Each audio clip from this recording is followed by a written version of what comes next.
I was just scrolling, then I realized that the 2026 exam is starting just in a week's time. If I were you, or if you are preparing for the UTME 2026, or if you have a younger ones preparing for this exam, I would advise to share this video with them. Here are 7 important things I'm going to do if I'm preparing for this UTME exam.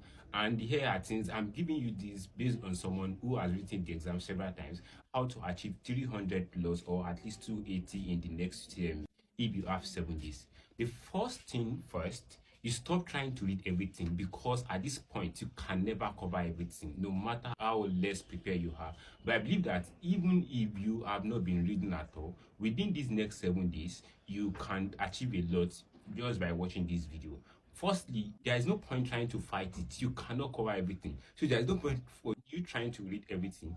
Just stop reading everything and focus on things that matter. Number two, I will carry past questions. They said questions, not answers, create knowledge. The more past questions you solve, the more things you know. And something about UTM exam is that UTM exam is an exam that works based on that sets past questions and works based on pattern. If you had solved these past questions to some extent, there are some patterns that are easily recognizable, and in few seconds you are going to get your answers right. So it is better for you to solve past questions based on yes, and I will always advise students to work on to solve the closer before going to the previous years. For example, there is if you can solve within 2000 to 2015, I believe that you are good to go, because I always tell people that the UTME past question stops at 2015 when they stopped the paper and pencil type of question. The third thing is that I'll revise summaries and use AI. What do I mean by this? The year is not the time for you to start reading big textbooks, start reading big notes. If you have notes jotted down somewhere, here is your best time to start to carry those notes and start reading them. In fact, I used to tell people, if the AI existed when I was preparing for my UTME, I believe that probably I would have had above 350, because I would have had it better, because with the use of AI, things just get easier. You can create flashcards, you can create questions, you can even ask the AI to give you summary of these particular topics based on your level. You can just use a prompt like, I am in SS3 preparing for my UTME, and I need you to help to give me a brief summary or a comprehensive summary or notes on the principle of mechanics dimension. It's as simple as ABC. Then the next thing I'm going to do, if I were you, is that I will practice and time myself. As I said earlier, I said questions, not answers, create knowledge.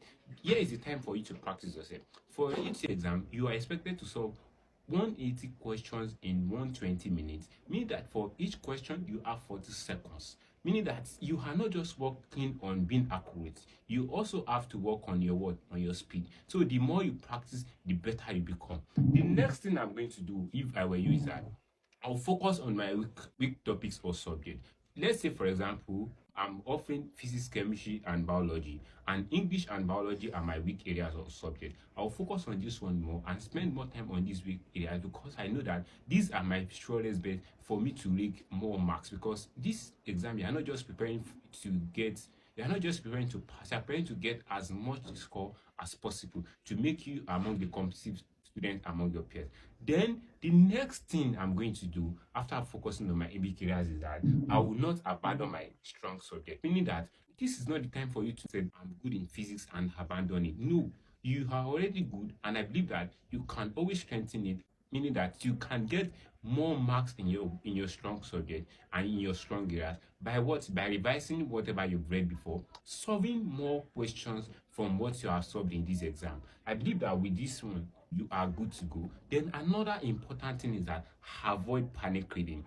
Reading randomly, like now, for example, let's say for example you are reading your physics, you're on dimension, then you remember something in chemistry, then you jump to organic chemistry, or no, you jump to ecology. Here is not the time for you to start doing that, because the more panic you have, the less prepared you are for the exams, the more likely for you to fail the exam. So here is not the time for you to panic things. Stick to plan, work with a plan.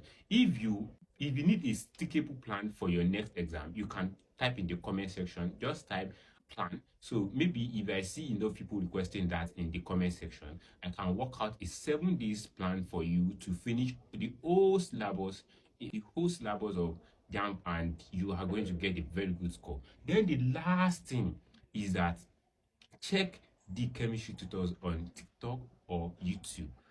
I've watched the chemistry tutors video several times, and I can tell you that everything you need for your next exam to on his page, especially if you are preparing for physics, chemistry, English, mathematics, and biology. Check the and I believe that, and I think they are doing some 7 days marathon classes. If you can afford it, I think it's better for you to hop on it now. But if you can't afford it, try to go through his page. His videos are free, and what, crash watch them. And I wish you the best of luck, and hopefully, maybe or not, I might see you in my next video or not, but I'm rooting for you and I wish you the best of luck in your exam.